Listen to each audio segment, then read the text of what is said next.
Olá, ótima noite para você. Estamos começando mais um Politeia para debater os principais fatos políticos que mexem com o povo brasileiro. Você é o nosso convidado. Hoje nossa conversa gira em torno dos rumos de um dos maiores partidos do Brasil, o PT, ou Partido dos Trabalhadores. A trajetória dos membros dessa agremiação política foi árdua, mas repleta de beleza na história, não é mesmo? Saiu das bases trabalhadoras do Brasil, lutou por espaço entre os grandes, conseguiu eleger um presidente saído da classe operária. Aliás, a vitória foi tão grande que conseguiu eleger 2 presidentes, né? Um deles é a primeira mulher presidenta do Brasil, Dilma Rousseff. Mas, nas pedras pelo caminho, alguns tropeçaram e a história ficou aí um pouco nebulosa, né? Com alguns acusados, por exemplo, de corrupção, que participavam do governo federal. Agora, a história se desenha num novo tempo e a vontade dos partidários é reeleger atual presidente, mas fazer um número maior de eleitos nos estados também aí pelo Brasil. Eu te convido para essa nossa conversa de hoje, lembrando que você pode nos acompanhar pelo canal 5 da TV aberta para toda a região metropolitana de Goiânia, canal 4 pela NET, em Anápolis pelo canal 9 da NET e pela parabólica satélite Star One, canal B4. A transmissão também é feita em cadeia pela Rádio Aliança Notícias 1090 AM. Ligue, participe, você pode enviar perguntas, sugestões pelo telefone 3254-1078.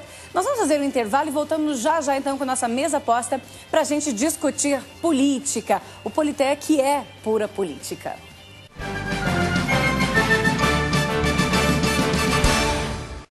Olá, ótima noite para você. Estamos começando então o Politeia agora, que é pura política. Hoje nós vamos começar a nossa conversa falando a respeito desse que é um dos maiores partidos do Brasil, PT. Nós convidamos o presidente, né, regional do PT para estar aqui conosco, César Donizete, mas agora há pouco ele nos ligou. Na verdade, nós ligamos, né, e buscamos informações a respeito do parar dele. Ele disse que não pode vir. Surgiu um compromisso maior e ele não pode estar aqui conosco. Mas não tem problema, porque nós, com certeza, temos muito o que discutir de política. Temos aqui os meus 2 amigos, colegas de bancada, o Wellington Borges, o jornalista convidado aqui da Rede Fonte, que sempre está conosco. Boa noite, Wellington. Boa noite, Luzeni. Boa noite, professor Alberto, a todos que nos acompanham. Uma pena o presidente do PT, César Donizete, não ter comparecido para discutir conosco aí os rumos no cenário eleitoral de 2014. Da última vez que ele esteve aqui, inclusive, disse que estava disposto a participar, a discutir com a gente, mas não tem problema não. A gente discute do mesmo jeito até às 11h30 com vocês. Com certeza, e também aqui com o professor Alberto, né, Alberto Carlos, que vai nos ajudar nessa discussão. Boa noite, professor. Boa noite, Luzeni. Boa noite, Wellington. Ô, compadre, ô, comadre. Boa noite. Que bom que nós estamos de novo juntos aqui, né? Ai, ai, ai, esse povo está correndo demais da raia. Mas vamos falar um pouquinho de política, vamos falar desse assunto que tem tudo a ver com a sua vida, com a vida da sua família, com a nossa vida, tá bom? Vamos ter um dedinho de prosa, um cafezinho bem gostoso mesmo, sobre política nessa noite com vocês. Pois é, e o professor Alberto veio até aqui para homenagear. Gravata, né? Vermelha. Isso, uma gravatinha vermelha básica, né, ao PT, né? Mas eu acho que nem vermelho eles têm mais.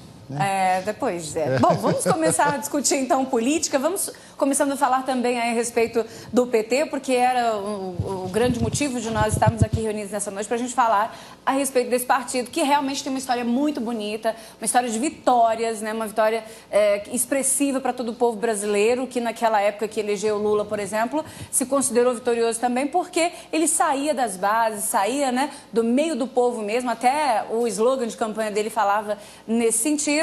A música era muito envolvente para demonstrar isso, né, dessa proximidade com a população. Depois teve todo um andamento, agora com essa história de mensalão, corrupção, né? Então a gente vai discutir tudo isso nessa noite e, claro, outros fatos também que mexem com outros partidos, por exemplo, de aliança, PMDB. A gente não pode deixar de falar do PMDB nesta noite. Mas vamos começar então com o PT, porque a revista The Economist, que é editada lá nos Estados Unidos, né, na América do Norte, traz agora neste final de semana uma informação importante a respeito do PT. A gente tem que ficar de olho, inclusive, né?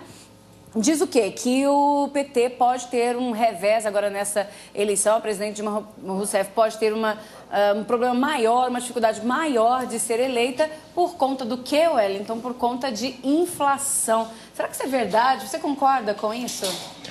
Olha, Luzeni, eu acho que o brasileiro, em geral, ele morre de medo de inflação, né? Tem mais medo de inflação do que de cobra peçonhenta, até pela dificuldade que o Brasil já passou em relação a essa questão.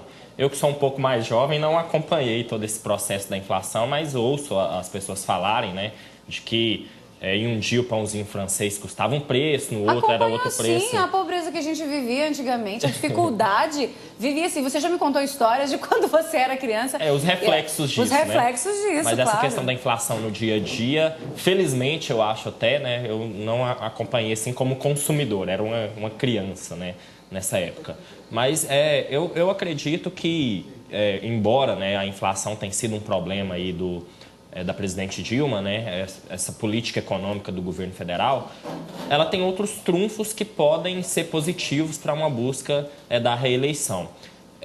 Uma coisa que eu acho triste e negativa é que o brasileiro, às vezes, tem muita síndrome de vira-lata. Hoje o Brasil, ele está, para usar uma expressão, assim, uma gíria, está na crista da onda no cenário mundial. Né? É um país que hoje tem uma das maiores economias do mundo, que nos últimos 10 anos evoluiu muito economicamente, sobretudo em geração de emprego. Tanto é que hoje já é possível, né, você andar mesmo em Goiânia e ver pessoas que vieram da Espanha, de Portugal, espanhóis, portugueses, que vieram para cá para trabalhar nesses países, né, da Europa que a gente gosta tanto de aclamar. Hoje a Espanha, por exemplo, tem cerca de 25% de desemprego. Então acho que a gente não pode desmerecer tanto o nosso país. Em relação a essa questão da inflação, se pode prejudicar ou não a presidente Dilma, é óbvio, claro e notório que esse vai ser o discurso da oposição, né? Até porque o principal trunfo do PSDB, hoje representado aí por Aécio Neves, é justamente a criação do Plano Real, que foi um marco, um divisor de águas exatamente para o fim da inflação. É claro que o PSDB vai querer capilarizar isso e usar, inclusive, a reportagem da revista e muitas outras reportagens para dizer que a inflação está voltando. Mas eu acredito que, embora a inflação esteve alta nos últimos 2 anos, não é algo tão assustador quanto o Brasil já viveu e quanto alguns vizinhos nossos, como a Argentina, por exemplo, vive.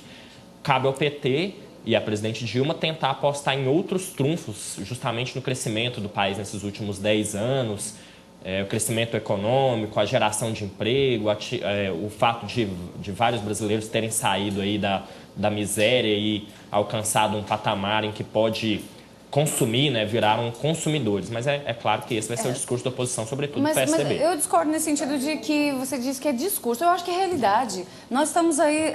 o brasileiro não consegue mais voltar atrás. Tipo, ter uma necessidade, que agora é de comprar, entendeu? Tolhida. O brasileiro agora quer comprar. Eu acho que essa história da economia é o calcanhar de Aquiles ainda do governo petista. Eu acho que a grande diferença, né, em relação a outro momento da nossa história em que a inflação esteve galopante é que, de fato, a renda do brasileiro teve um ganho. Isso é inegável, né? Mas está caindo de novo. Está caindo de novo. E daqui para outubro, muita coisa pode acontecer. E como eu disse no começo, isso é uma questão que assusta, né? O brasileiro tem mais medo de inflação do que de cobra peçonhenta. Por isso, vai caber ao PT tentar apostar em outros trunfos, porque a inflação é uma realidade, e, claro, a oposição vai apostar nisso. Vai ser essa dualidade, na minha opinião. Professor, o senhor acha que a economia é o calcanhar de Aquiles do PT? O que o senhor vê? O senhor acha que a história bonita que o PT tem, eu até falei no início aí do programa, né, vai ser o suficiente para poder camuflar, esconder, sei lá, ficar por cima aí, né,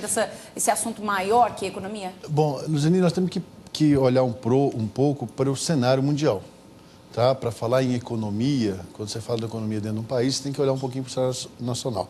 Nós sabemos, existe uma projeção, sim, um estudo, não é só o Brasil que está nesse processo, é o BIRD. 5 países lá, aí, Brasil, a Índia, a China, né? A África do Sul, o BRICS, né? A África do Sul, todos esses países já estão sinalizando com algum problema com a economia mundial. Em função do quê? Em função da recuperação dos grandes. Os Estados Unidos recuperou sua economia. Né? Eles não estão quebrados mais. A Europa tem países ainda sinais na euro com problemas sérios ainda de desemprego, mas não existe aquele buraco financeiro que o euro teve que comprar com a Grécia, teve que comprar com alguns países ali do leste europeu. Né? Então, esses países eles estão se ajeitando, estão se arrumando. E o bolo é um só. Não tem, o bolo é único, certo? Se esses grandes começam a se recuperar, começam a ter maior fatia do bolo, esses países menores, como os nossos, em desenvolvimento, são os que mais vão sofrer com isso. Então, nós temos que parar e olhar primeiro para o cenário internacional. Então, nós vamos passar por um problema de economia mundial. Em relação ao Brasil, os grandes voltaram a crescer, se estabilizaram, estão com uma estrutura econômica melhor do que estavam há 4, 8, 12 anos atrás, certo? Estão se preparando, a economia interna deles estão autossustentável novamente, não existe bolha inflacionária mais nesses países como já teve no passado. Então, essa é uma realidade. Agora, quando eu parto para essa realidade mundial e vou olhar para a realidade do Brasil, é que eu me pergunto, como é que nós estamos aqui dentro? Para enfrentar essa situação. Como é que está a economia interna brasileira? Durante todo esse período, né? A dívida interna é um dos ingredientes também, né, Luzine? Mas durante todo esse período que nós tivemos de 10, 12, 14, 16 anos de economia mundial dependente dos BRICS, dependente de países em crescimento, com oportunidade para crescimento, nós criamos estruturas dentro do país para que o Brasil possa passar bem por essa situação. É onde alguns analistas falam, nós não fizemos a tarefa de casa. Nós não fizemos uma reforma política, não fizemos uma reforma tributária nesse país, não fizemos uma reforma de pacto social, não fizemos a reforma, nós não fizemos nossos deveres de casa. Quem esteve no governo não teve a preocupação de ter uma agenda nesse sentido. Produção também, todos são gargalos, né? Nós temos situações no Brasil estruturais assim para se resolver de forma séria, ser enfrentada. Só que para enfrentar isso não dá voto. Certo? E aí ninguém quer se arriscar. Como? Mas a inflação perde também, voto. Mas aí que está. E isso é um medo que se tem, mas o que vai se fazer com esse processo? Novamente, a receita que vai se aplicar nisso aí? Vai novamente injetar certas áreas da economia de impostos para colocar dinheiro na economia para ter um crescimento por mais um ano, 6 meses, 8 meses, para passar uma situação, para passar um período eleitoral. Agora, eu acho que uma questão é fato. Enquanto o PT soube lidar com alguns dramas brasileiros, como a questão da distribuição de renda, a geração de emprego, é unanimidade que na economia o PT não teve êxito, sobretudo no segundo mandato do governo Lula e agora no primeiro mandato de Dilma Rousseff, e também no crescimento econômico. O PIBinho, tão dito PIBinho, né? Todos os anos, o governo de Dilma, né, nesses 3 anos, começou sempre dizendo que o crescimento ia ser de 3%, 4%, 5% e terminou em 1%, 1,5%. Então, o crescimento econômico e a questão do controle da inflação, com essa estratégia de sempre aumentar a taxa de juros, foram os grandes erros econômicos, enquanto houve outros trunfos, ao meu ver, que é a questão da distribuição de renda e, sobretudo, a questão da distribuição de renda, principalmente, né, o fato de ter tirado aí milhões de brasileiros da pobreza. Eu sempre fiquei observando alguns políticos do PT que estão hoje no poder falar assim, o nosso projeto é melhor que o projeto da oposição. O nosso projeto é melhor que o projeto do PMDB, do PSDB, o projeto do PT. O projeto do PT foi sempre trabalhar a questão de distribuição de renda. Agora, é fatal. Não se distribui renda dando bolsa, dando dinheiro. Não é assim. Não se funciona. Se você for olhar bem para a estrutura familiar, não adianta você dar R$80, R$130 para uma pessoa que está sem trabalhar. Não adianta criar essas estruturas elas são remédios, são situações paliativas que estão ocorrendo. Precisa de estruturas mesmo. Aí tem uma coisa, fala-se no Brasil, aí eu sou um defensor disso. Mas a geração de emprego também cresceu. Eu acho que o emprego é a melhor forma do cidadão alcançar a renda e o mas você tem que parar para pensar assim, essa geração de emprego, aí que está a questão. Eu sou um defensor, eu tenho um mestrado nessa área, já discuti isso com várias pessoas, tá? O Brasil, se continuar nesse modelo de desenvolvimento econômico, não vai chegar a lugar nenhum. Vai continuar fortalecendo estruturas que estão aí há anos, há décadas, até séculos, certo? E não vai trazer crescimento em distribuição de renda. Quais estruturas? A estrutura, por exemplo, de desenvolvimento econômico. A filosofia do Brasil de planejamento, Luziane, é desenvolvimento econômico. Enquanto não se voltar à temática de desenvolvimento regional nesse país, valorizando setores dentro de certas regiões do país, nós vamos continuar capengas, dependendo de São Paulo, dependendo de decisões políticas em Brasília, estados e municípios dependentes com o chapéu na mão.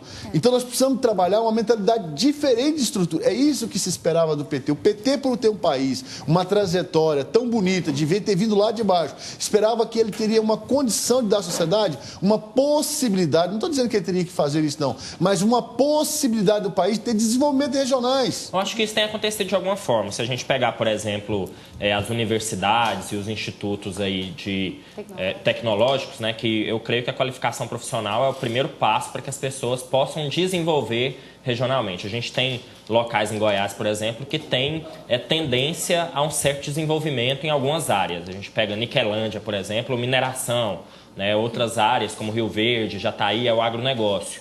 À medida em que as pessoas que moram nesses locais podem se qualificar para trabalhar nessas áreas, eu creio que isso é um estímulo ao desenvolvimento regional. E as universidades federais, elas deixaram de ser das capitais nesses últimos anos para ir para os interiores. E isso mesmo em Goiás. A Aparecida de Goiânia agora vai ganhar um polo da Universidade Federal. Várias outras cidades no estado já têm polos. Os institutos federais chegaram, a Morrinhos, a Iporá, muitas outras cidades. E eu creio que esse é um passo. Não é a solução ainda. Talvez seja um passo até tímido, mas é um passo. É um passo, mas ainda com muitas dificuldades. Porque o Brasil, por exemplo, não investiu o que deveria investir para a industrialização.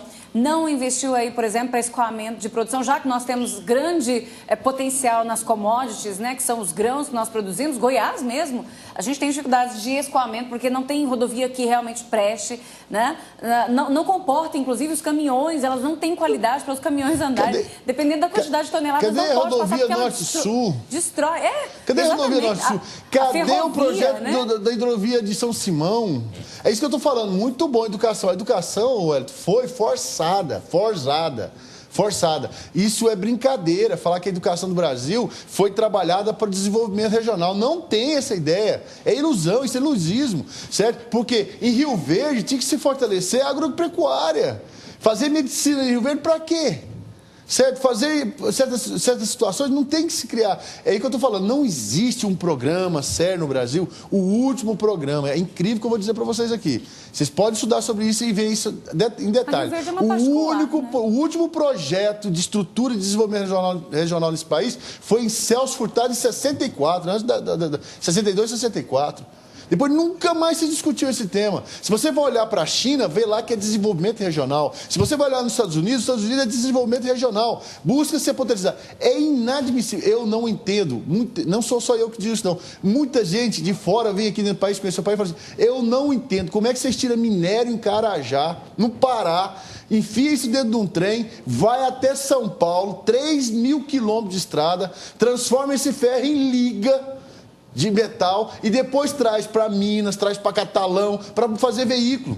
É inadmissível, é ilógico, é uma coisa patética. Por quê? Porque não se pensa no país como um todo. Uma cadeia. Não se pensa se não vamos fazer alguma coisa nessa direção, nesse rumo. E essa é a grande questão que eu tenho de Carajás com a economia. Vai para a China, né, na verdade.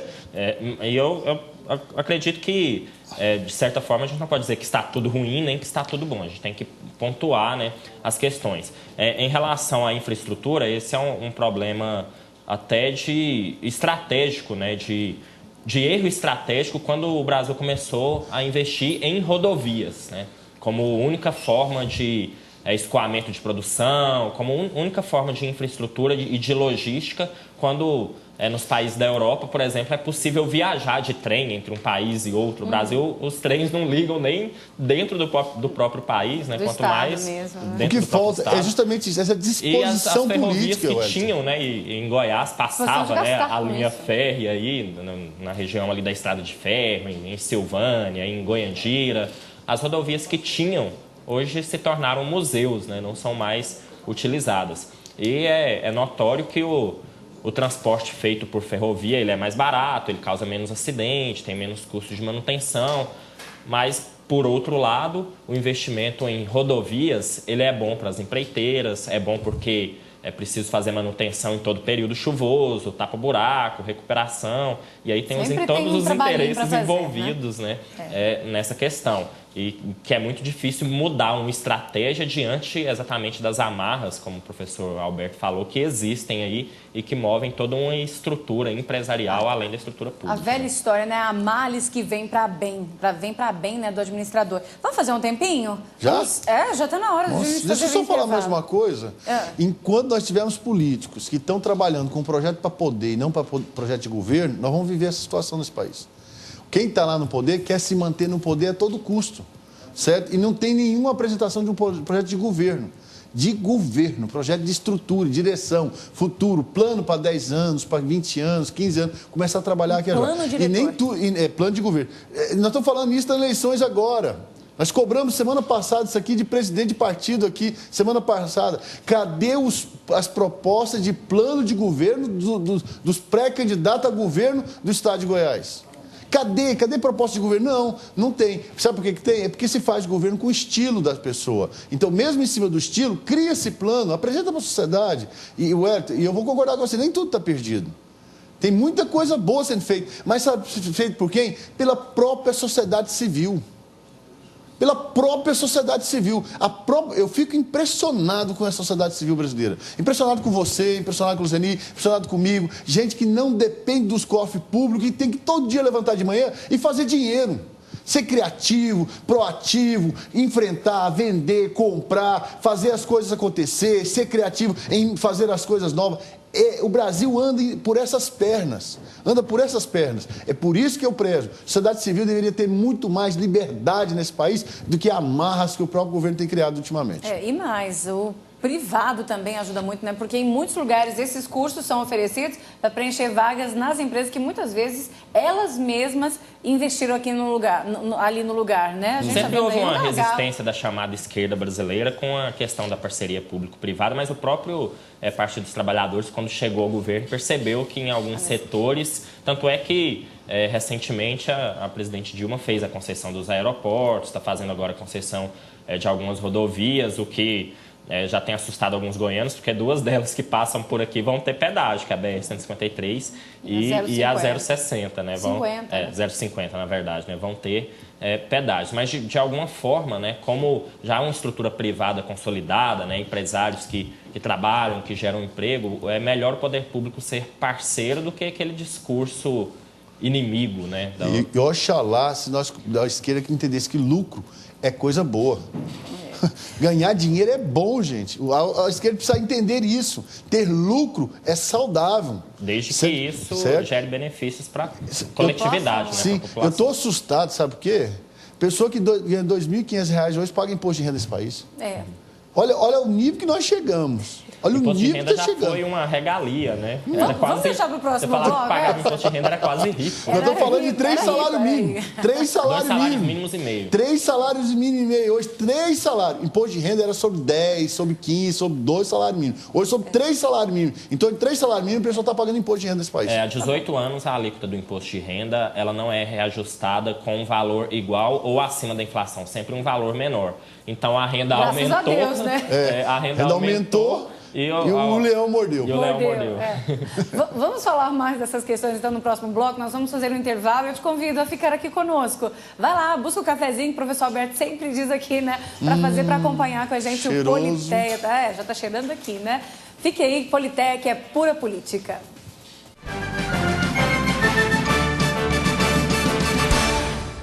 Voltamos com o Politeia, pura política, neste domingo, dia 9 de fevereiro de 2014. Estamos falando aí a respeito dessa trajetória do PT, né? Como está o governo hoje, que inclusive muito criticado com relação à política econômica, né? Inclusive aí sendo motivo de uma reportagem, né, da revista The Economist neste final de semana. Na semana passada, nós recebemos aqui o presidente do PSDB, né?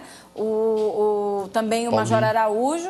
Isso, Paulinho de Jesus, né, presidente do PSDB, e também Major Araújo, que é o deputado estadual.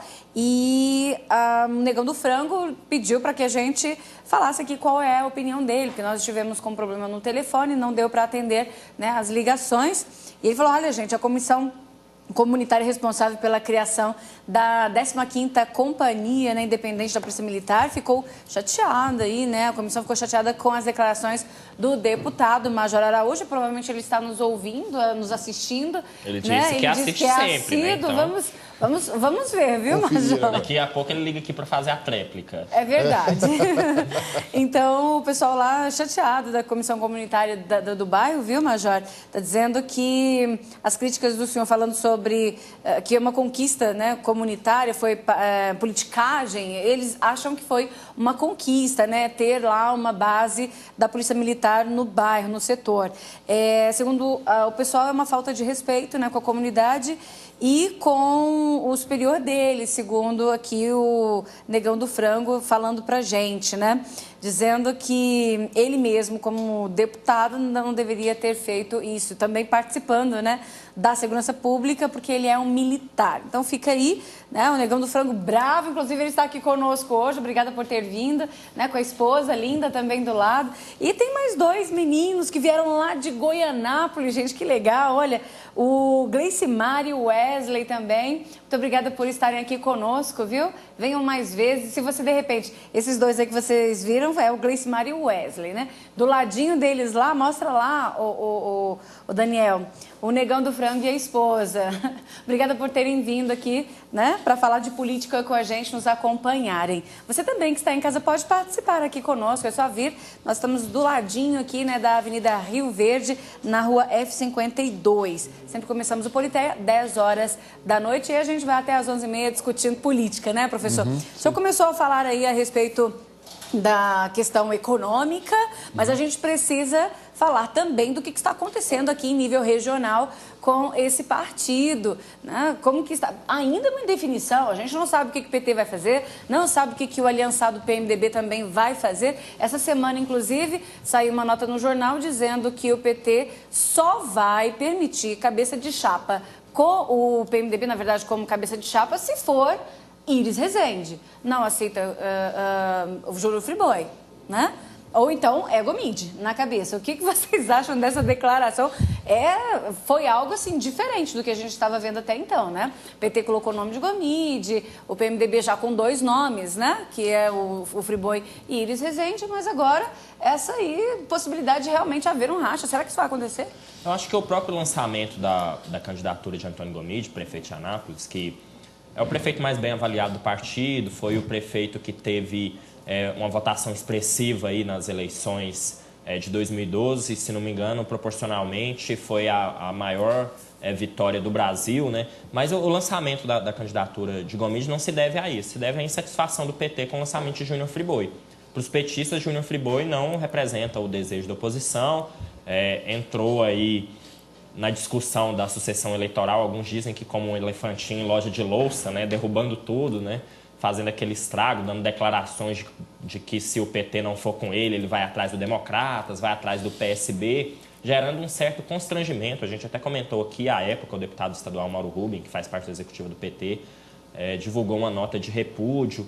E, só por curiosidade, essa semana a coluna Linha Direta do jornal Tribuna do Planalto traz um PMDBista que diz o seguinte a respeito de Friboi, que a movimentação dele é de deputado estadual fajuto, fazendo uma crítica aí ao fato de que ele ficou meio parado aí no final do ano de 2013, né, no final do ano passado e no início de janeiro, tirou uns 20 dias de férias, alguns dias de descanso, que é algo que quem quer governar o Estado não pode se dar esse luxo, né? Principalmente quem está com mas números falam inexpressivos ainda nas falam as pesquisas más eleitorais. línguas que ele estava, na verdade, recebendo media trainer, né? Que estava sendo treinado neste período. Será que é verdade isso? Pois é, e a discussão é exatamente essa, né? O PMDB deu um prazo para que o Friboi pudesse se viabilizar, um prazo até o mês de março. E a verdade é que ele tem feito poucas reuniões, né? Praticamente tem dado poucas entrevistas também, não tem se movimentado, ao contrário de Gomide, que logo depois que foi lançado pré-candidato pelo PT, a primeira coisa que ele fez foi participar do encontro regional do partido. Na semana passada esteve aí no entorno de Brasília, que é uma região que é o foco aí do governador Marconi Perillo, onde ele sempre tem votações expressivas. Então, o Gomide está trabalhando até mais do que o Friboi, o que mostra que o PT, se o candidato do PMDB for mesmo o Friboi, não pretende recuar. Eu acho que a questão do racha aí nessa aliança PT e PMDB já é praticamente uma questão consolidada se o cenário for esse, né? É claro que, como disse o presidente do PSDB, Paulo de Jesus, aqui, a política muda até com as nuvens, né? Hoje deu uma chuvinha ali em Anápolis, outra aqui em Goiânia, e a política muda dessa forma, muda com as nuvens. Mas se o cenário for esse, a tendência é de um racha, com o PT lançando o Gomide, com o PMDB lançando o Júnior Friboi, se ele conseguir se viabilizar. Iris Rezende não tem interesse de sair para o Senado, vários aliados dele têm dito isso. O curioso é que muitos nomes da oposição disseram, né, várias vezes que o PT e o PMDB eram irmãos siameses, mas esqueceram que Goiânia é, inclusive, referência na separação de siameses aí no Brasil, né? Não vai ser a primeira que vai ocorrer.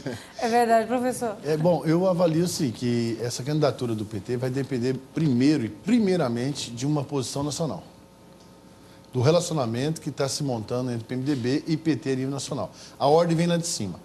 Nesse momento, há espaço para que isso esteja acontecendo aqui em Goiás, né? O PT hoje, ele mostra, inclusive até de uma forma muito interessante, que política se faz com mimos de status de poder. Certo? Vou usar esse termo, essa frase aqui, vou usar esses dias aqui. Muita gente até me ligou e falou assim, como é que você fala que político não gosta de dinheiro? Eu vou repetir, político não gosta de dinheiro, político gosta de poder, porque através do poder ele chega ao dinheiro. Certo? Ou o dinheiro chega nele. Chega nele, isso. Melhor ainda, ficou melhor ainda essa frase tua, tá? Essa colocação tua. Então, precisa ter mimo, cuidado, mexer com orgulho, com a vaidade, certo? De certas pessoas, mexer com a questão do poder, da visibilidade do poder que esse político pode assumir caso ele venha fazer uma parceria.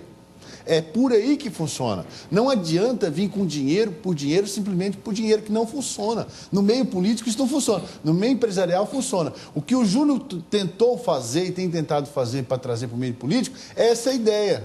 Que lá no meio empresarial funciona, Júnior Friboi, funciona muito. Com dinheiro, sentar ali de frente de uma empresa, sentar de frente de negociação, numa mesa redonda e fechar negócio, é dinheiro para lá, sai para cá, vai um passo para frente, 2 para trás, depois 3 para frente. Funciona. Agora, com o meio político, precisa ter tato político. Mexer com mimo, com a vaidade das pessoas, com a visão que essas pessoas podem ter de poder. Aí, quando você consegue fazer isso, agregar isso, chamar a atenção, gerar essa paixão no coração de um político, aí você conquista ele. Você traz ele para dentro de si, tá bom? Primeiro, e isso, o Gomide está dando um show. O Gomide está fazendo o trabalho que o Júnior tinha que ter feito. O que o Gomide fez? Primeiro, existe a possibilidade, estamos descontentes, não está decolando, temos informação que não está decolando, corremos riscos na eleição. Vamos fazer o seguinte, apresentamos o nosso pré-candidato. Falamos lá com o Maguito, falamos lá com o Iris, falamos com o Paulo aqui em Goiânia. Depois que ele falou com o Paulo, chamou o PT para uma reunião, tomou a decisão de abrir para uma pré-candidatura, foi nas bases, primeiro teve reuniões com grupos sindicais, com um grupo de apoio, depois agora está indo buscar apoios políticos nas regiões. Eu tive a informação do jornal hoje, que o prefeito de Pirenópolis já sinalizou apoiar Antônio Gomide na eleição para governador do estado. Ele está fazendo um trabalho certo. Ele está comendo pelas beiradas. É isso. Ele vai lá num vereador, um deputado, um prefeito no interior e fala assim, eu te apoio. E traz isso para a mídia. E traz para o povo saber que tem esse apoio. É por aí, é sem arranjo, sem montagem, sem nada. Eu já vi muitas faixas por aqui também, na região, em Goiânia, faixas colocando, chega de blá, blá, blá, egomídia, blá, blá, blá. Quer dizer, essa situação, essa movimentação política que precisava ter, que não está tendo, e que o PT percebeu que não está tendo, foi lá e buscou. Então, primeiro, essa semana foi sintomático. Duda Mendonça veio aqui, chegou aqui em Goiânia, sentou, se conversou com o Júnior Friboi e falou, precisamos conversar com o Iris. Foi lá no Iris. A informação que eu tive através de jornais, que estiver lá com o Iris simplesmente falou, eles chegaram para o Iris e falaram, Iris, queremos uma chapa com você para candidato a Senado. O Iris virou e falou, eu não vou tomar nenhuma decisão política sobre minha vida política até junho. Quer dizer, o que ele disse para o Friboi? Eu sou candidato. Se vocês não der conta do recado, eu vou ser candidato do jeito que vai, eu sou candidato, não me peça para tomar posição agora política, eu não vou tomar. Aí depois vem agora o PT dizer o que está dizendo, que só vai manter o acordo com o Iris na cabeça de chapa governador, está ficando sintomático, está caminhando para um processo único e exclusivo. Acho que mais que isso até, tem alguns líderes aí questionando a existência ou não desse acordo. Teve uma entrevista interessante do prefeito de Aparecida de Goiânia, Maguito Vilela, na CBN essa semana, em que ele disse justamente isso, que o político ele tem que ter acordo com o povo, que quando o povo decide que quer fulano ou ciclano, não adianta a cúpula política de algum partido decidir que não. Em relação a essa questão de que vai depender de um acordo nacional, né, de uma movimentação nacional de PT e PMDB, eu concordo, até porque o estado de Goiás tem um eleitorado que é pequeno em relação ao país e as decisões nacionais elas são importantes aqui. No entanto, a aliança PT e PMDB, mesmo nacionalmente, já está demonstrando algumas fragilidades. A presidente Dilma Rousseff, já até adiou, né, a reforma administrativa, aquela reforma ministerial que ela pretendia fazer, justamente por causa dessa indefinição aí com o PMDB, que está insatisfeito e está cogitando, entregou, inclusive, ministérios, né? Entregou ministérios e está cogitando romper com o Planalto. Essa divisão, esse rompimento já aconteceu em 4 estados. No Rio de Janeiro, o PT está insistindo em lançar para o governo do estado o senador Lindenberg Farias, enquanto o PMDB quer apoiar aí o vice, né, do Sérgio Cabral. Isso já gerou um certo desconforto. E nacionalmente, em vários estados, essa aliança PT-PMDB já está demonstrando aí fragilidade. Goiás não é o único estado em que isso tem acontecido. Deixa eu complementar, participar aqui da conversa de vocês também. Só uma observação com relação a Gomide. Ele tem um cabo eleitoral excelente para a campanha dele. Sabe qual que é o nome desse cabo eleitoral? Povo de Anápolis, porque lá ele está em alta, né? O pessoal está gostando muito. Ama. Ele trabalha mesmo. Exatamente. Lá em Anápolis ele é trabalhador, colocou a cidade, tá bonito, o povo anapolino tá com a moral alta. Não, eles estão apaixonados pela cidade, estão dizendo Anápolis nunca teve 3 times na Série A do Campeonato Goiano, tem 3 times na Série A do Campeonato Goiano. Reflexo da alegria. A autoestima do anapolino hoje é muito boa. Exatamente. Ele conseguiu, enquadrou a educação, a saúde lá é muito boa. Eu tive um atendimento lá no Hugo deles lá, tem um Hugo deles lá, né? O APA, né? Olha, show! Uma pessoa... O ANA, na verdade. O APA é Aparecida de Goiânia. O ANA. Um atendimento de primeiro mundo. Serve para saúde pública, sabe? Então, ali ele tem trabalhado, é um cara trabalhador, é visto na prefeitura de manhã, de tarde, de noite trabalhando, se envolveu, é da cidade. Ele realmente, você acertou na chave. Por isso que cabo eleitoral dele chama-se Cidade de Anápolis. Cidade de Agora, Anápolis, só foi elogiar o Gomide, acabou elogiando o governo estadual, porque o ANA é o hospital estadual e é gerido por uma OS. Foi o primeiro hospital estadual a ter a... Eu fiquei impressionado. Eu tô assim, sem querer elogiar o governo, mas o atendimento daquele hospital, olha, sensacional. Olha, a pessoa chegou lá acidentada, fez 5, 6 anos, raio-x, tomografia, e os médicos em cima para atender. Impressionante mesmo. Agora, eu creio que uma dificuldade que o Gomide pode ter é em relação às alianças, porque nisso o Friboi tem sido competente. Ele tem conseguido costurar o apoio de alguns partidos aí. Como a gente recebeu aqui o presidente do PTN, né, o deputado estadual Francisco Geda, que declarou apoio ao Friboi, defendeu ele como pré-candidato ao governo. O PROS, o recém-criado PROS, que tem vários deputados, tem tempo de TV, também já caminha aí para apoiar o Júnior Friboi. Enquanto isso, o Gomide hoje não tem a sinalização do apoio de nenhum partido. Tem uma discussão aí com o PDT, o prefeito Umas defende que o PDT apoie o Gomide, mas ao mesmo tempo tem dialogado com a base do governo estadual. A dificuldade dele pode ser inviabilizar alianças, tempo de televisão para o programa eleitoral, que a gente sabe é importante, pode até decidir a eleição, como decidiu em São Paulo a eleição do Fernando Haddad, a partir do momento em que ele começou a se mostrar no programa de TV, um programa muito bem feito, aliás, ele cresceu nas pesquisas. Mas se o marqueteiro eleitoral do Gomide for inteligente o suficiente para utilizar essa força que ele tem junto com a população, e a população não é que ela vai dar voto para ele e vai ganhar a eleição com o voto de lá, é porque a população vai dizer é bom, é legal, pode confiar, e aí todos os demais vão ser arrebanhados, entendeu? Agora, depende da inteligência do marqueteiro eleitoral do Gomide, se utilizar isso daí, porque não vai ter nenhum candidato bobo, entendeu? Nenhum parceiro bobo para não querer alguém que vai ter poder. Aí é a história do mimo. Cara, você... a perspectiva de poder atrai os aliados.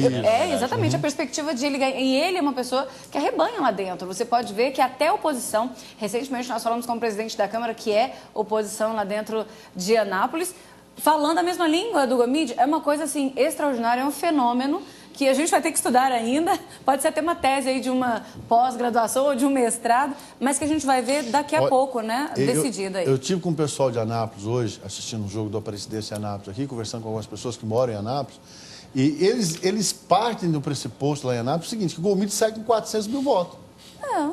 O Gomide sai para a eleição com 400 mil, a ANAP tem 400 mil, não, a ANAP está com 250 nessa arrecadaçamento. Eleitores, né? 250 mil, vai chegar a 280 mil eleitores. Mas esses 280, pelo sintoma ali na grande Anápolis, a região de Anápolis, tal, com apoio de Pirinópolis, a região ali, ele chega a 400 mil votos. Ele teve e mais 80%, o trabalho, né? mais o trabalho dentro do Estado que pode fazer, que o PT pode fazer, pode jogar, ele começa a eleição com 400 mil votos. Acho que o pessoal está muito otimista, não é assim também não. O pessoal está muito otimista. Né? Mas essa é exatamente a Você acha que ele não aglomera, não? Ele tem que provar até março. Porque dizem que o Júnior, eu não conheço o Júnior pessoalmente, não falei com ele, não tive oportunidade, infelizmente, de entrevistá-lo, mas dizem que ele não é um bom orador. Não é um bom articulista, não sei. A gente tem visto, assim, muita informação dele. Agora, claro, ele está se preparando, ele quer, realmente, é um desejo do coração dele, tá? Eu, particularmente, eu gostaria de ver o máximo de candidato no primeiro turno, certo? Porque isso vai trazer... Por quê? Você fala assim, mas por que você está querendo muito candidato no primeiro turno? Esse negócio de posição dividida, oposição dividida não existe, não unida, isso não existe, gente. Oposição é oposição, oposição é rachada. Não existe oposição unida. Existe quem é oposição, quem tem é governo, que tem governo que tem possibilidade, que está no poder, de aglutinar apoio. Quem está no poder tem facilidade de aglutinar apoio. Quem não está no poder, quem está buscando o poder, ele dificilmente consegue aglutinar. Isso é fato. Então, a oposição é dividida. Então, eu sou favorável de vários candidatos, por quê? Para a gente trazer debate, discussão de ideia, proposta de governo, ideias. Porque tiver 4, 5 candidatos aqui no ambiente desse aqui falando sobre saúde, nós vamos ouvir coisas boas sobre saúde. Se tiver 4, 5 debatentes aqui falando sobre segurança, nós vamos ver ideias boas sobre segurança. Então isso tudo contribui para a população. Eu sou favorável ao primeiro turno com vários candidatos. O negócio da oposição só com candidato de enfrentamento único, isso não é bom. É polarização de ideias, aí você fica meio sem saber, aí vai pelo gosto. Aí eu gostei desse, é mais simpático, gostei daquele. Cabelo mais bonito. O cabelo mais bonito. Esse é mais apresentável. Eu sou favorável, o máximo de candidato tiver para uma discussão sobre ideias, sobre plano de governo, eu estou dentro. Sou favorável. Torço para ter 4, 5 candidatos. Estou visualizando hoje 4 candidatos, basicamente.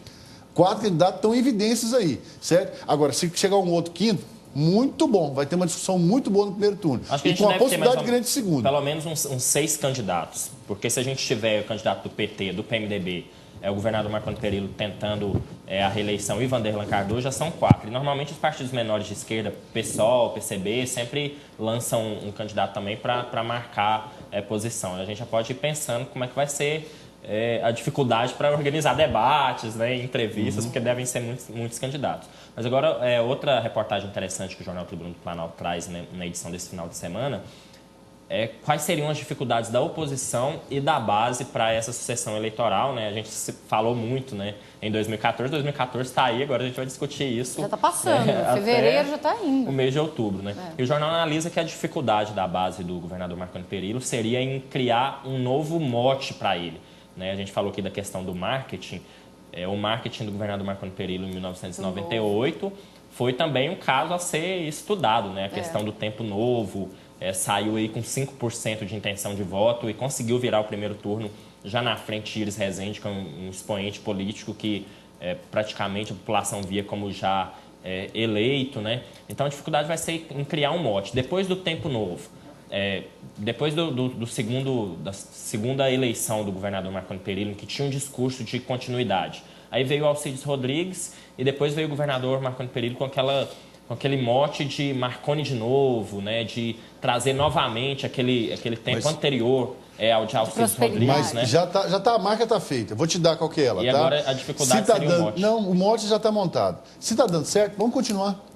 Novo de novo? Não é novo, não. Não é novo, renovo. Não é renovo, não. Está dando certo. E é bom. A ideia de Marconi Perillo está dando certo. Olha só o tanto de coisa que foi feito. E tem que continuar. Agora, a ideia é do continuismo. Se está sendo bom, vamos continuar com o que temos. O discurso é esse. A ideia é terminar essas obras que estão aí em evidência, em lugar que trazem evidências, melhorar essas estradas, para dizer, tá vendo? Eu estou trabalhando, é algo bom que eu estou fazendo. Estou dando certo, está dando certo. Vamos continuar junto? Vamos para frente? Vamos continuar mais uma etapa? A ideia, o monte está montado. É essa a ideia da base aliada. Só complementando o pensamento aqui, aí eles trazem que essa seria a dificuldade da base do governo, né, de trazer um mote que ganhe novamente a população, enquanto na oposição as dificuldades são muitas, né? E a principal delas é a questão da unidade, a de se discutir um projeto e até a questão dos nomes, porque até hoje não é possível dizer que entre PT e PMDB os nomes de Gomide ou de Júnior Friboi estejam realmente postos, né? Enquanto na base a gente sabe que o pré-candidato apoiado aí por todos os partidos da base é mesmo o governador Marconi Perillo, na disputa pela reeleição. Os partidos da base veem ele como o melhor nome. Na oposição não é possível dizer ainda nem se Gomide vai ser o candidato, nem se Friboi vai ser, ou se Íris vai ser. Ainda há essa indefinição e essa hoje, segundo a análise, seria a principal dificuldade desse Os grupo dois de oposição. pré-candidatos definidos hoje seriam, pela base, o governador Marconi Perillo e pela oposição hoje, claramente, o Vanderlan, que não abre mão dessa candidatura ao PSB. São dois evidentes hoje. O outro, a base, ainda tem um arranjo, né? Agora, o que tem político arrepiado comigo agora, candidato a deputado estadual, federal, arrepiado comigo, passando mal, procurando um sorrisal para tomar, com mal-estar, porque quando eu falo em ter 3, 4 candidaturas, certo? Não existe facilidade de montar musculatura para apoio de eleição de deputado estadual. Uma chapa proporcional, né? A chapa proporcional fica extremamente diluída. Extremamente diluída. Então, o camarada que tem eleição garantida corre isso de não ser eleito. Dilui demais as bancadas. Então, o que tem de gente, deputado estadual, falando, é doido, o professor Alberto é doido. Nós temos que unir a oposição e trabalhar com um candidato único para não concentrar votos, para conseguir eleger vários deputados estaduais, vários deputados federais da base, ou da oposição ou da oposição. Então, o que tem de deputado estadual e federal questionando o meu pensamento, certo? Nesse momento é muito grande, certo? Mas vai trabalhar, deputado estadual, vai trabalhar, candidato. Contra, na verdade, né? Torcendo contra, porque se acontecer... Eu também vejo que que a pré-candidatura de Vanderlan, ela é irreversível, porque eu não tenho dúvidas de que Eduardo Campos vai ser candidato à presidência da República. Não é à toa que ele fez essa parceria aí com Marina Silva. E como pré-candidato à presidência da República, ele precisa de palanques. E o palanque dele aqui em Goiás está montado. E o programa Polité, sabe, é interessante, eu falei na semana passada sobre uma ideia aqui, né, do por que a Marina não deve deixar de receber o DEM dentro da coligação. Né? Falei sobre isso e uma pessoa de Brasília, amigo, me ligou. Repita para mim, pediu, repita o que você falou no programa aqui, me conversar com alguém ligado à Marina. Eu vou repetir no programa hoje aqui para você que está em Brasília assistindo a gente pela internet, tá? Seguinte, é simples. A Marina está de passagem no partido. Quanto mais eles conseguirem eleger pessoas dentro do próprio PSB, é melhor para depois montar o partido da rede. Então é besteira fazer divisão agora, não aceitar apoio do DEM, é besteira. Quanto mais tiverem partidos unidos agora para trabalhar na eleição do PSDB, será melhor para o futuro da Marina. Não é interessante ter um Elias Vaz, eleito deputado estadual numa chapa forte aqui? Porque depois ele vai para a rede e leva o mandato junto. É simples. Fala isso para a Marina, para com essas brigas bobas. Não é tão bom para o Eduardo Campos, né? Vai ser bom para o Eduardo Campos. Mas ele aceitou. A questão é dele, né? Isso. E a questão agora é ser trabalhada essa ideia. São polarizados? São polarizados. Se for conversar com o Ronaldo Caiado, se for conversar com a Marina, tem ideias claras, posições muito firmes sobre o que eles pensam do país, das ideias deles. Defende um e dentro. São opostos, são extremamente opostos, mas são ideias claras. E podem se trabalhar, sim, com ideias claras para o bem do país. Não, e outra, né? A Marina Silva e o Eduardo Campos não vão estar toda semana no palanque aqui em Goiás, não. Não tem se vier aqui uma vez ou duas, o Vanderlan já pode comemorar. É no máximo isso. Então, não tem esse constrangimento de ficar o tempo todo no palanque com a Marina, não. É verdade. E pode combinar, combinar, você vai tal horário, eu chego depois. Se ela vier uma vez, sai para tomar uma água, né? Vai conversar com os eleitores, água de né? coco, não tem porquê. Dura que os flash vão pegar os dois se encontrando. Onde você está, eu não estou, né? É uma questão complicada. E eu acredito que, na verdade, o político, quando ele está no poder, né, mesmo as ideias mais divergentes, ele tem que ouvir, né? Ele tem que ter diálogo, né?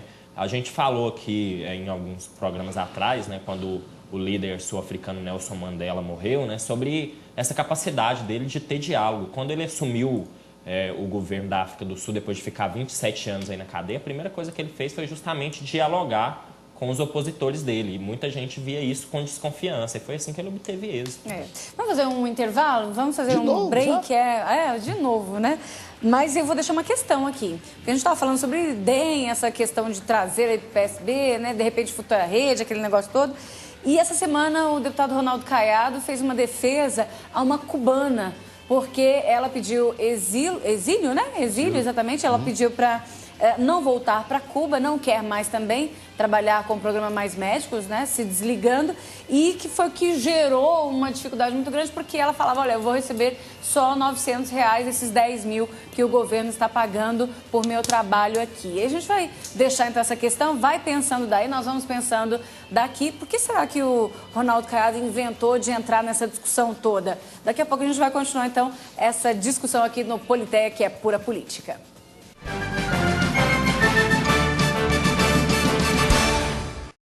De volta com Politeia para este terceiro e último bloco do nosso programa, que é pura política. Hoje a gente está falando aí sobre várias questões que mexeram com o brasileiro nessa semana. E PT, PMDB, PSB, né, todos eles estão na nossa discussão aqui. E agora o DEM também com uma questão nessa semana com o Ronaldo Caiado, né, o deputado federal Ronaldo Caiado, que está defendendo uma cubana que pediu para se desligar do programa Mais Médico. Ela já não está atendendo mais, dizendo que se considera injustiçada, que foi uma coisa aí ruim da parte do governo federal de ter feito o quê? De ter pago os R$10 mil, mas primeiro mandando lá para Cuba, depois vindo para ela uma quantia irrisória, secundária, de R$900, né, que não dá nem para subsistência, ela mesma dizendo. Agora, por que será que o Ronaldo Caiado decidiu, né, brigar por essa cubana? Ela que está pedindo exílio e ele tentando ajudar, né, fazer com que ela fique aqui no Brasil. Professor, o senhor acha que é algo realmente que ele quer ajudar ou isso vai ajudá-lo mais do que ela? Primeiro porque ele é muito mais que político e ruralista, ele é médico também. E ele é humanista. Ele é médico, né? E aí é bom dizer, paga 10 mil para os médicos brasileiros. Simples. Vamos resolver o problema do Brasil? Certo? Tem muito médico aí que deixaria de estar com consultório aí, aceitaria, submeteria para o interior para ganhar 8, 10 mil reais.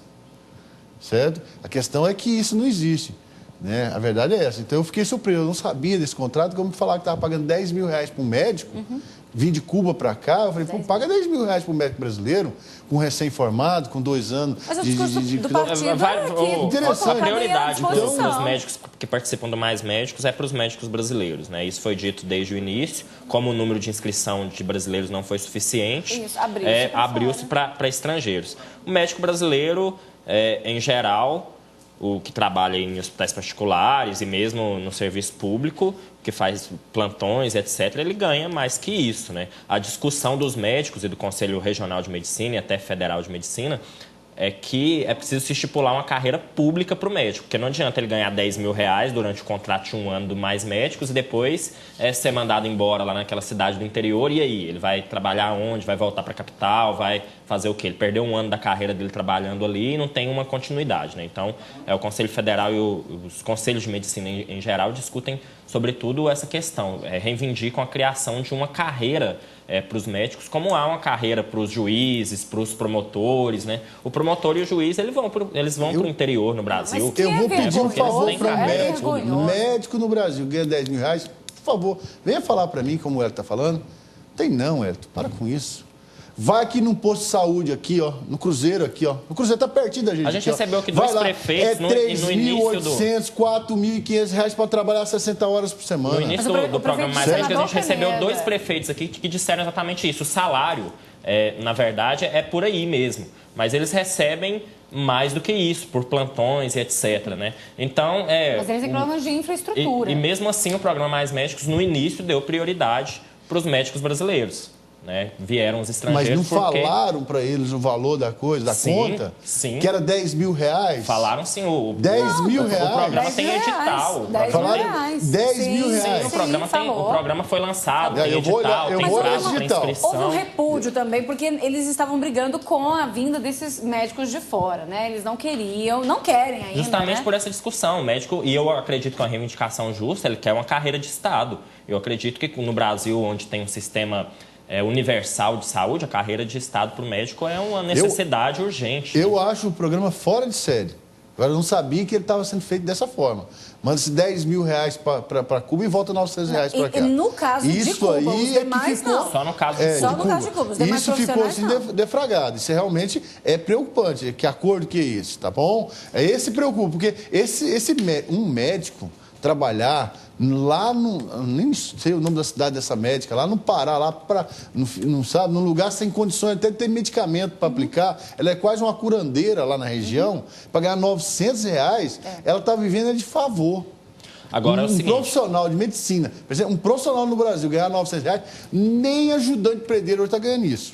Nem ajudante de pedreiro. O governo federal então preocupa com isso. O governo federal disse que já é legal. Em relação aos médicos cubanos, o contrato é feito por meio da Organização Pan-Americana de Saúde. Não é o único país no mundo em que médicos cubanos atuam. Inclusive, Cuba tem parceria com vários países da Europa, onde os médicos atuam, e é feito da mesma forma, né? É pago salário, parte vai para Cuba e etc., porque eu posso até não concordar com isso, mas é o que eles argumentam.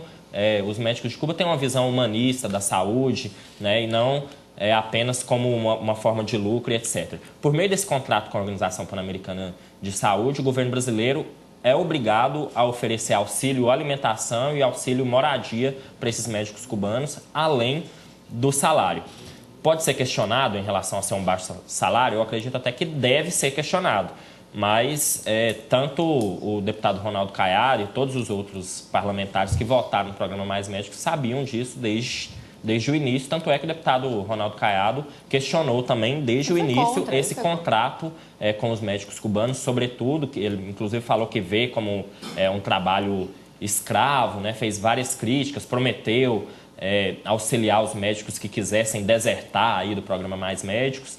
E dos mais de 3 mil cubanos que já chegaram, que já sabiam dessas condições, né? Essa foi a única que pediu para sair por causa do salário. Foi a única, por enquanto, que pediu, né, para deixar o programa Mais Médicos. E, segundo a entrevista dela, porque ela descobriu que os outros médicos que vêm de outros países recebem um salário integral, ao contrário dela. É uma questão polêmica, claro, né, que... vai ser discutida, vai dar muito pano para a manga ainda, mas as bases do programa Mais Médicos estavam aí para serem consultadas, foram debatidas pela imprensa durante meses antes da aprovação do projeto, debates com conselhos de medicina, com os médicos, e mesmo no Congresso Nacional o programa foi amplamente discutido. Todas essas questões de salário, de parceria com o governo cubano, com a Organização Pan-Americana de Saúde, já eram conhecidas. Mais preocupante ainda saber que a coisa ruim ia acontecer e permitirem, quer dizer, assinarem ainda, né? Pior ainda.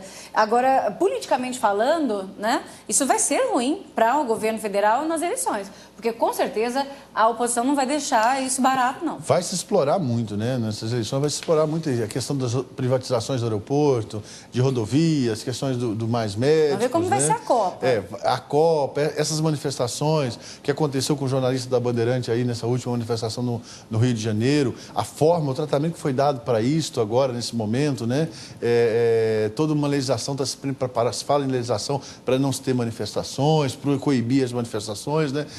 Vão ter muita coisa acontecendo, vai estar fervilhando realmente aí o processo eleitoral, né?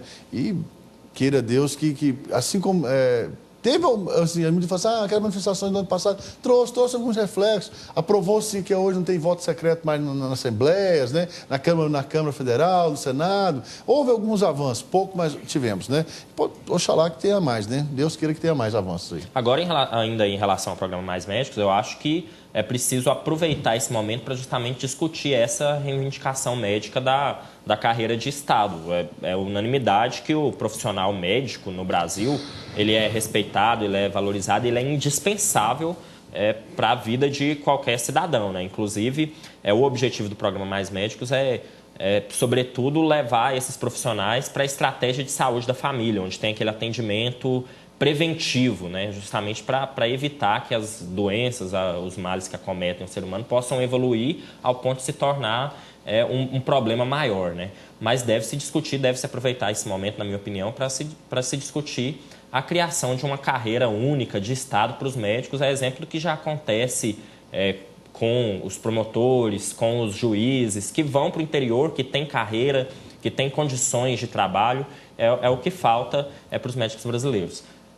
Em relação ao programa Mais Médicos, ele é um programa positivo na medida em que atende temporariamente essa necessidade, mas não pode, como disse aqui o deputado Major Araújo na semana passada, não pode se pensar só num improviso, né? Preciso pensar em dar uma solução definitiva para essa questão. Mas é o que a gente tem sempre cobrado aqui de todos os políticos que vêm e que façam disso, né, um discurso dentro dos partidos, que apresentem programas, que apresentem projetos, ideias, né, para a gente conhecer, a gente divulgar aqui. Inclusive, não tenham medo de estar aqui conosco, né, que eu acho que o político que quer aparecer, que quer mostrar realmente trabalho, tem que utilizar todos os meios. Não tenham medo, venham, participem conosco, seja de oposição, de situação, independente do seu partido. Vem aqui, a gente está dando essa oportunidade para você falar com a população, né? E a população também aqui do outro lado, né, professor Alberto, para poder dar a sua opinião também, dizer o que pensa a respeito. Eu queria voltar, a gente já está indo para os finalmente do nosso programa, eu queria voltar na nossa discussão inicial, que era a respeito do PT, que apesar de a gente ver aí nos últimos tempos uma situação difícil, né, na história, tem, sim, uma trajetória muito bonita que a gente tem que, claro, dizer aqui com todas as letras, né, com as palavras, que valeu a pena, porque eu acho que mudou muito no país e eu acredito que ainda deve mudar, né? Fazendo a presidente ou não fazendo, neste ano de 2014, vai continuar aí lutando, sendo um partido significativo. Mas o senhor acha, para a gente ir para os finalmente aqui, o senhor acha que o PT vai continuar escrevendo essa história bonita, né, que escreveu até agora o senhor, que está aí homenageando, né, com a gravata vermelha, o Partido dos Trabalhadores hoje? Olha, não vai ser uma eleição fácil, como se pensava. Não vai ser fácil, por todo o contexto. Se pensava que a Copa ia ser um grande cabo eleitoral dessa eleição, e pelo que está se mostrando pelas manifestações da Copa da Confederação no ano passado, não vai ser tão fácil assim como se pensava que ia ser, né? Existe o problema econômico, é evidente, o problema inflacionário, existem problemas estruturais, existem algumas posições que o governo federal teve que tomar, que vai ter um preço, existem algumas cobranças da sociedade, alguns meios de comunicação, os meios sociais, hoje de redes de comunicação social, vão ser um peso maior nessa eleição, precisa estar preparado para isso. Então, não vai ser uma eleição fácil como se pensava que queria ser.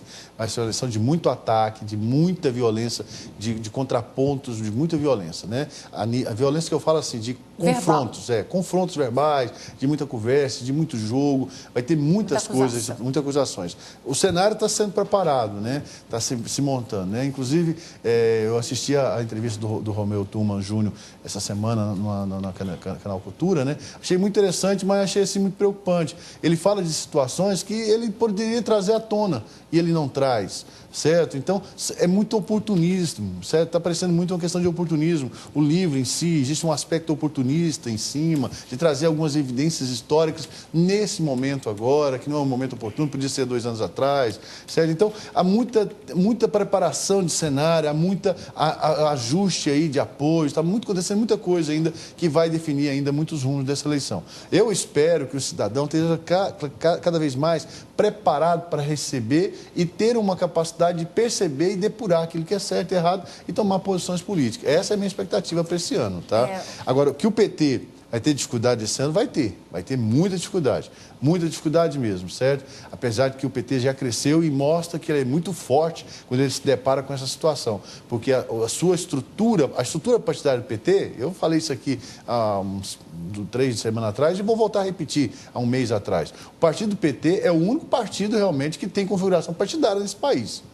Certo? Tal é que dentro do PT você tem várias correntes atuando lá dentro e brigam por espaço dentro do PT. O PT, por mais que essa dificuldade de manifestação de poder, é o mais partidário dentro do país, que defende algumas ideias claras e tem grupos lá dentro que têm forças. Então, o PT hoje é a agremiação partidária mais partidária desse país, sem dúvida. Mais que o PSDB, mais que o PMDB, mais que qualquer outro partido, tá? Agora, essa aglomeração, essa força do PT é que não pode e nunca deve ser desprezada. Eles têm força partidária, tem força política, tem musculatura política, sabe trabalhar com apoio, sabe trabalhar, tem um líder político que tem muita cancha, ganhou a prefeitura de São Paulo de uma forma brilhante, você conseguiu eleger alguém em São Paulo mostrando que dá conta, elegeu uma presidenta, né, de uma forma que todo mundo assustou, porque era alguém que não tinha nunca passado por uma eleição direta, quer dizer, não pode ser considerado, mas não vai ser tão fácil como pensava em uma reeleição. Vai ser um pouquinho mais complicado, mais apertado. O senhor falou aí a respeito da questão da Copa do Mundo, né, de 2014 no Brasil. É uma notícia interessante que eu vi essa semana, sempre que a gente vai falar de desenvolvimento, de índices, né, de desenvolvimento humano, é quase chavão citar a Suécia e alguns outros países da Europa. E a Suécia, essa semana, desistiu de ser sede dos Jogos de Inverno, que agora estão sendo na Rússia, né, dos Jogos de Inverno de 2022. Isso porque os líderes políticos do país disseram que tem outras prioridades, sobretudo na área da habitação. Para você ver que se a Suécia tem outras prioridades, né? Agora eu tenho visto um movimento preocupante. É um contraponto, né? É um contraponto. Eu tenho visto um movimento preocupante nas redes sociais, que aí já vai para o outro lado, que é de alguns jovens que dizem que não vai ter Copa. Eu acho que essa decisão tinha que ter sido tomada há 8, 10 anos atrás, né? Agora a Copa já é uma realidade, grande parte das obras dos estádios já estão praticamente prontos. Eu acredito que a população deve aproveitar esse momento justamente para cobrar que haja investimento em outras áreas. Se há dinheiro para se investir na infraestrutura para um evento esportivo, tem que haver também para a saúde, para a educação, para outras demandas da população, demandas que são importantes. A população deve se manifestar sim, mas as manifestações e o evento esportivo vão ter que coexistir aí, né? Vão ter que coexistir. Não dá pra gente imaginar que vai ter que só tem como ter Copa ou Olimpíada em um lugar em ditadura, né? Em um país democrático. País democrático tem que ter manifestação. Exatamente. Né? Senão nós estamos indo para um processo inverso aí. Exatamente. Essa manifestação ela precisa ter coerência. Né? As violências precisam ser coibidas, não dá para ter violência, mas tem que ter a coerência da manifestação. Agora você falou da Suécia, interessante. A Suécia, né? Suécia. Se negaram a fazer a Olimpíada de Inverno. Sendo que a matéria-prima eles têm em sobra, quer dizer, gelo. Os caras se negaram a fazer. Tem a matéria-prima que é o gelo, a neve, as montanhas, certo? Tem toda a estrutura. Aquelas estruturas. Aliás, a respeito dessa questão dos gastos públicos, públicos, a Rússia está sendo extremamente questionada porque as Olimpíadas de Inverno que estão acontecendo lá agora custaram 4 vezes mais do que o previsto, né? E a Suécia pegou e já deu esse tapa na cara da sociedade. Uma questão de prioridade, né? Os políticos falaram, não vão fazer por causa de questão de prioridade. Os caras têm a matéria-prima, que é o gelo, e não vai fazer. Tem dinheiro, né? inclusive. E tem dinheiro também, tem condição de ter crédito, né, para fazer uma Olimpíada dessa, né? Não seria muito difícil para eles. Tem estações de esqui lá, eles fazem isso aí com tranquilidade, né? Até brincadeira para eles, né? Bom, com essa crítica, vamos embora, então? Vamos lá. Semana que vem a gente volta. Obrigada, Wellington, por estar aqui comigo mais uma vez. Semana que vem, se Deus quiser, que a gente junto. Até que passou rápido, né? Uma boa noite, Luzeni, boa noite, professor Alberto, a todos que nos acompanharam até agora. Um bom restinho de domingo a todos vocês. E até semana que vem, se Deus quiser. Professor, obrigado, até semana que vem. Valeu demais, Luzeni, valeu demais, Wellington, valeu demais, compadre, comadre. Essa companhia desse tempinho junto aqui para falar de política, né? Falamos de tanta coisa interessante, falamos daquilo que acreditamos e pensamos. E queremos que você também tenha a sua fé, a sua crença no que você crê, que você acredita e que você defenda as suas posições. Fale, converse, ouça, dê oportunidade para as pessoas expressar um pensamento. Rever os seus pensamentos, como você pode concordar com a pessoa ou não. Cresça, isso vai trazer crescimento para você. É um processo de aprendizagem, a gente cresce muito e se valoriza muito com isso, tá bom? E para final, a pedidos da Luzeni e do Wellington, tá?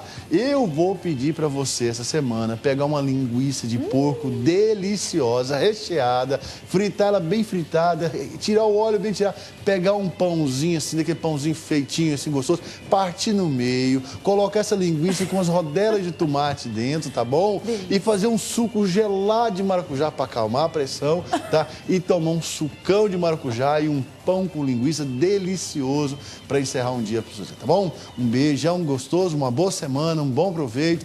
Comadre, ficamos juntos aqui na Fonte TV, tá bom? Beijão para vocês. A gente fica aqui, né, com a culinária do professor Alberto. É politeia, viu, gente? Pura política que nós estamos encerrando agora. Muito obrigada por sua participação, por sua presença, por ter nos permitido estar com vocês. E também agradecer aqui aos meninos e à menina, né, que está conosco. Obrigada, venham mais vezes, nossos visitantes de hoje. Daniel, mostra lá os meninos que participaram hoje aí conosco, né, acompanhando aqui. Obrigada, viu, pessoal?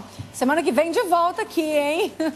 Com certeza a gente discutindo mais sobre a política daqui de Goiás, do Brasil também. Escolha a Fonte TV porque nós fazemos uma programação voltada para você e para sua família. De repente você quer nos acompanhar aí pela internet, redefonte.com é o nosso endereço eletrônico. E você pode também acompanhar, quer rever, acompanhar novamente, rever nosso material de hoje, né, o Politeia, pode acessar lá também, que vai estar amanhã já postado para você acompanhar. Volte semana que vem para continuar com a gente aqui nessa discussão política, porque 2014 tem muito a oferecer nesse meio, tá bom? Grande abraço, até semana que vem.